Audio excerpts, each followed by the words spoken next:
has a fundamental issue which we cannot and we must not avoid. And that issue is that of terrorism. Just as, a country has to fix its economic issues, a country has to fix its political issues too. No country is ever going to come out of a difficult situation and become a prosperous power if its basic industry is terrorism. In our whole neighborhood first policy, there's one country to which you sent me as ambassador or high commissioner to our west called Pakistan, with which we have nothing to do, which we are doing nothing about.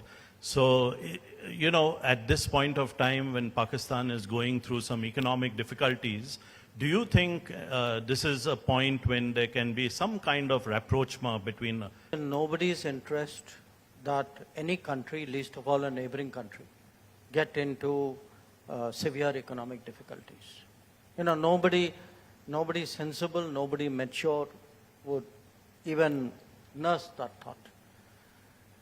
But it's an equal fact that when any country gets into a serious economic problem, that country has to make policy choices and governance decisions to get themselves out of it. Another country, neighbor or non-neighbor or another institution, others cannot solve a problem if you're not prepared to solve it yourself.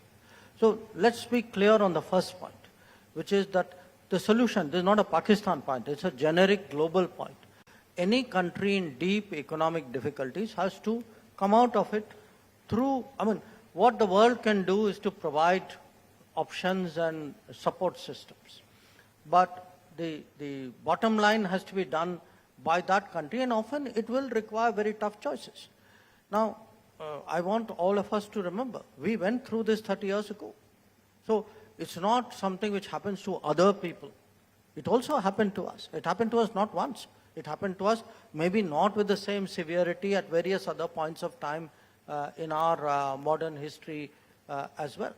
But having said that, the reality of this particular relationship is that it has a fundamental issue which we cannot and we must not avoid. And that issue is that of terrorism. Because the moment you start doing these walkarounds, that, let's find a joint statement which will which will get us agreed language. Let us reach out at this point and see where this goes. That's been the talk of the last 75 years. And look where it got us. So I think we need clarity that, and we mustn't be in denial of what are very fundamental problems in that relationship. And just as, a country has to fix its economic issues, a country has to fix its political issues too.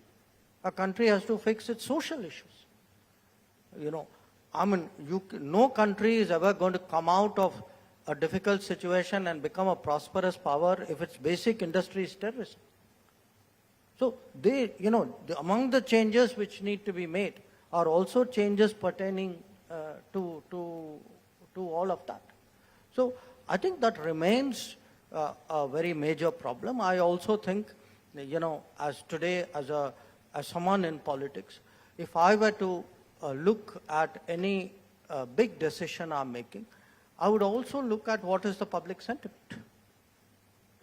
I would have a pulse. What do my people feel about it? And I think you know the answer.